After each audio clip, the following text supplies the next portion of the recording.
An all-new 2020 starts right now.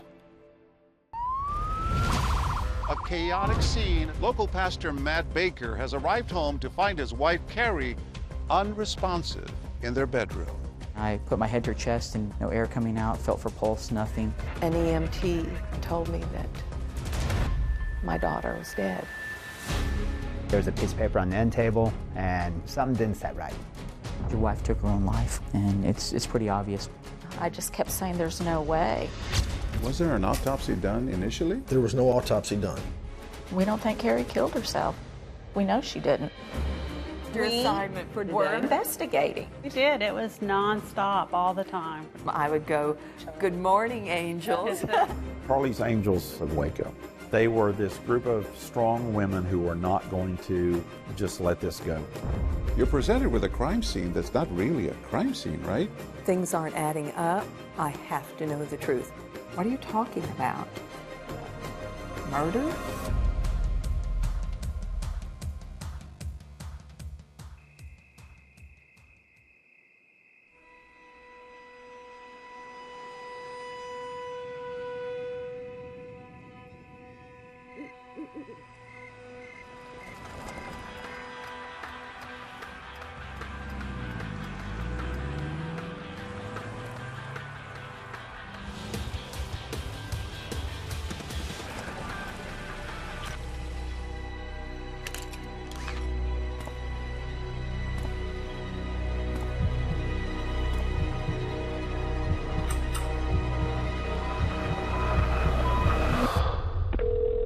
EMS, what's your emergency?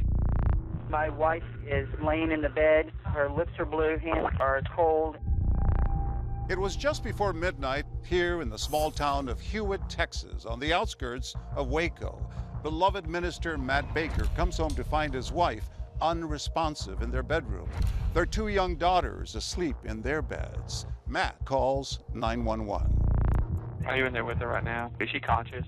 No, she's not. Breathing? Did you see what happened to her? No, I do not know. The ambulance is on the way, okay? Are you right beside her right now? Yes. Matt had been beside his wife, Kari, since they met at a Baptist summer camp and fell in love.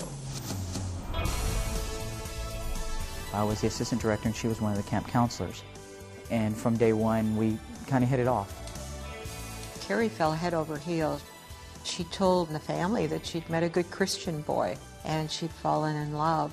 Her faith was the core of who she was. And so it was very important to her that she found someone whose faith was aligned with hers. Matt grew up in Kerrville. He too came from a very religious family. Kari, she was always the bubbly little blonde and just loved life. People were drawn to Kari. She was so funny. And when Kari laughed, she laughed with her whole body. Everyone in the room just could feel her because she was just so free-spirited. I don't think there was ever a question Kari was right or not right for me. It was we moved fast. We met in May and married in August. We tried to talk Kari into waiting a little longer, and she really did not want to. Kari was looking for a husband with morals and values that were similar to what she had, and Matt, she believed, had those. That you may fear the Lord your God, to keep all his statutes and his commandments, which I command you. She was marrying a Baptist minister. How good is that? You couldn't pick a better guy than Matt Baker. Can you say Merry Christmas? No, here, take your pacifier out. Say Christmas. Can you give a kiss? The kids came quickly. Oh. They looked like this perfect young couple with this beautiful baby. Kari wanted children. She always had, and she was a wonderful mother. She feels so pink. And then Cassidy came. It looked to the outside world like everything was just coming together for the Bakers.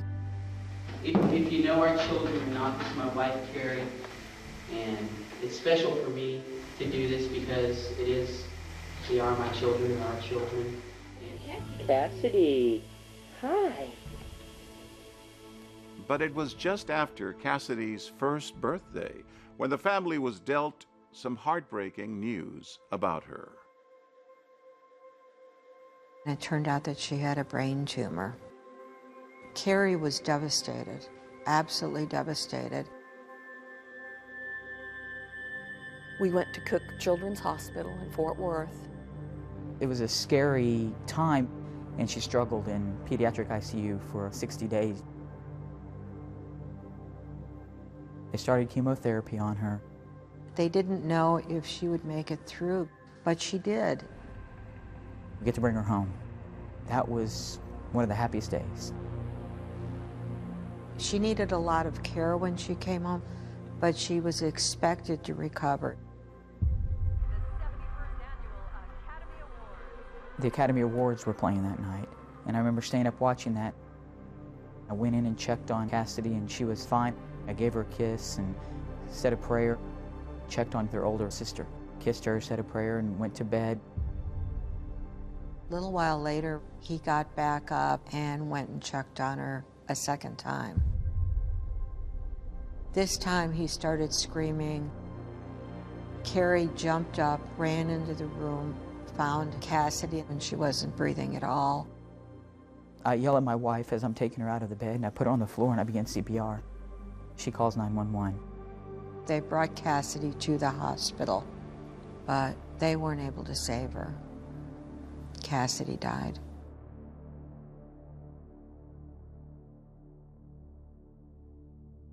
I know we dealt with it differently. We would have discussions about it and pray about it, and it was a struggle. Kari bled grief after Cassidy died. And she was having a difficult time sleeping. Kari had been taking over-the-counter sleep aid since Cassidy died. She could not calm down at night without sleeping pills. She started writing journals, and she just poured out incredible sorrow. She thought she saw Cassidy wherever she went. It was horrible. What helped Kari, in addition to her faith and her family, was she saw a grief counselor for a year. She talked and talked things through. The death of a child always puts a terrible strain on a marriage. Kari really fought to keep that marriage together. She loved Matt. She wanted it to work out.